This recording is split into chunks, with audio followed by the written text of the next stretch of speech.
नमस्कार। श्रीमद् भागवत गीता अष्टम अध्याय अक्षर ब्रह्मयोग श्लोक 14।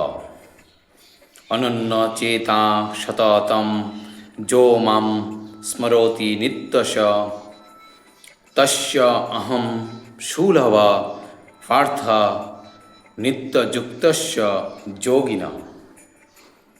অনন্য চেতা অর্থাৎ একাগ্র চিত্তে, সততম অর্থাৎ নিরন্তর, য অর্থাৎ যিনি, মাম অর্থাৎ আমাকে, শ্রীকৃষ্ণকে, স্মরতি অর্থাৎ স্মরণ করেন, নিত্যশ অর্থাৎ নিয়মিতভাবে, তস্য অর্থাৎ তার কাছে, অহম অর্থাৎ আমি, সুলভ অর্থাৎ সুলভ, পার্থ অর্থাৎ হে পৃথাপুত্র, নিত্য অর্থাৎ নিত্য, যুক্তস্য অর্থাৎ যুক্ত, যোগীন অর্থাৎ ভক্ত যোগীর পক্ষে।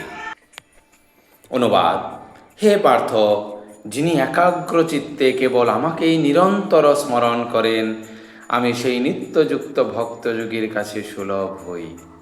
তাৎপর্য: ভক্তিযোগের মাধ্যমে পরমেশ্বর ভগবানের সেবায় নিয়োজিত থেকে শুদ্ধ ভক্তগণ যে চরম লক্ষ্যে উপনীত হতে পারেন তা বিশেষভাবে এই শ্লোকে বর্ণনা করা হয়েছে।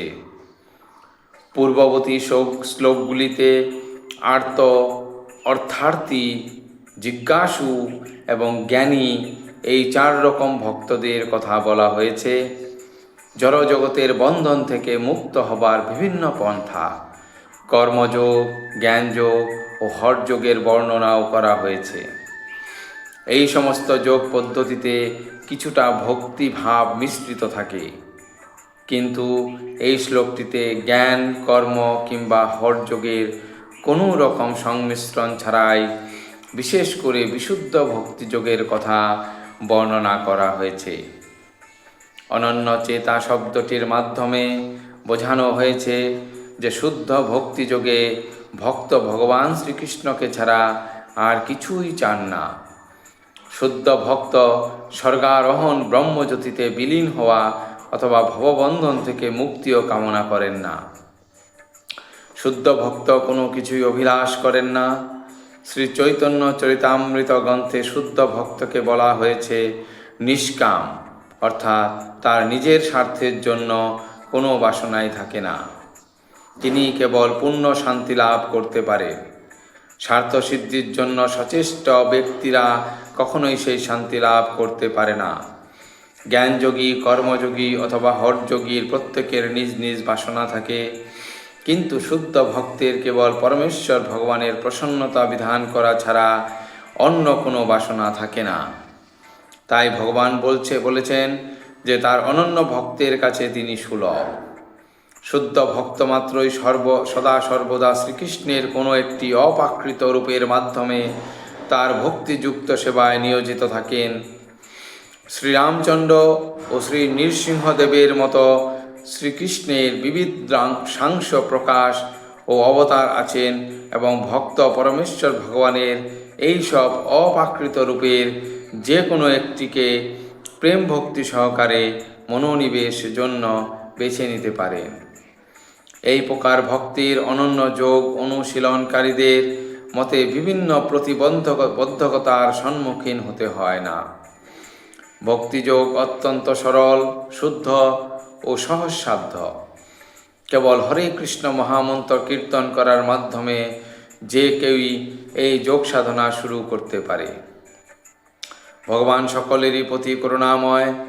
তবে পূর্বেই যেটি আলোচনা করা হয়েছে, অনন্য চিত্তে সর্বদা তার সেবায় নিয়োজিত ভক্তের প্রতি তিনি বিশেষভাবে অনুরক্ত।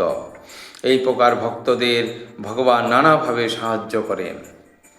বেদে বলা হয়েছে, যমে বৈশ বিনুতে তেন লভ্যস্তস্য আত্মা বিব্রূণীতে তনুম শ্যাম।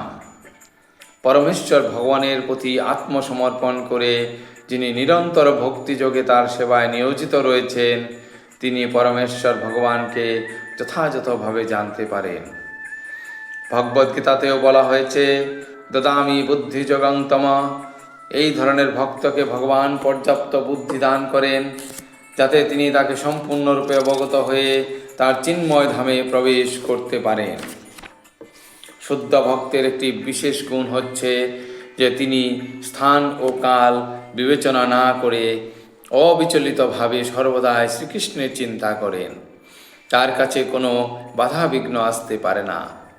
তিনি যে কোনো স্থানে এবং যে কোনো সময়ে তার সেবা সম্পাদন করতে পারেন।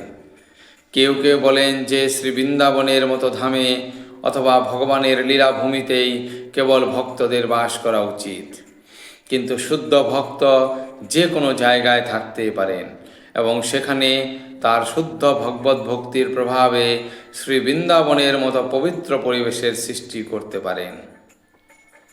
শ্রী চৈতন্য মহাপ্রভুকে শ্রী অদ্বৈত আচার্য বলেছিলেন, হে প্রভু, তুমি যেখানেই থাকো না কেন সেই স্থানই শ্রী বৃন্দাবন।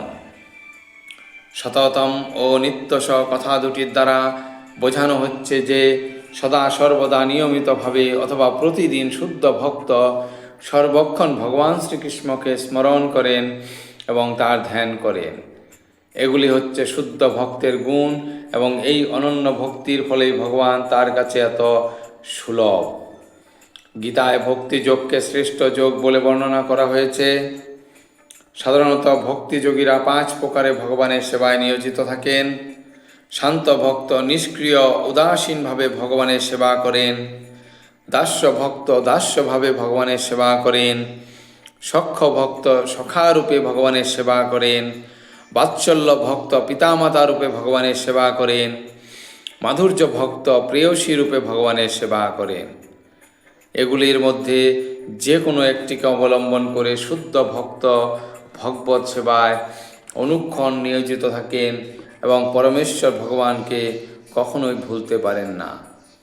আর সেই কারণেই ভগবান তার কাছে সুলভ। শুদ্ধ ভক্ত এক মুহূর্তের জন্য পরমেশ্বর ভগবানকে ভুলে থাকতে পারেন না, আর তেমনি ভগবানও তার শুদ্ধ ভক্তকে এক মুহূর্তের জন্য ভুলে থাকতে পারেন না। হরে কৃষ্ণ কৃষ্ণ কৃষ্ণ হরে হরে, হরে রাম রাম রাম হরে হরে। এই মহামন্ত্র কীর্তন করার কৃষ্ণ ভবনাময় পদ্ধতিটি ভগবান শ্রীকৃষ্ণের এক মহান আশীর্বাদ। ধন্যবাদ।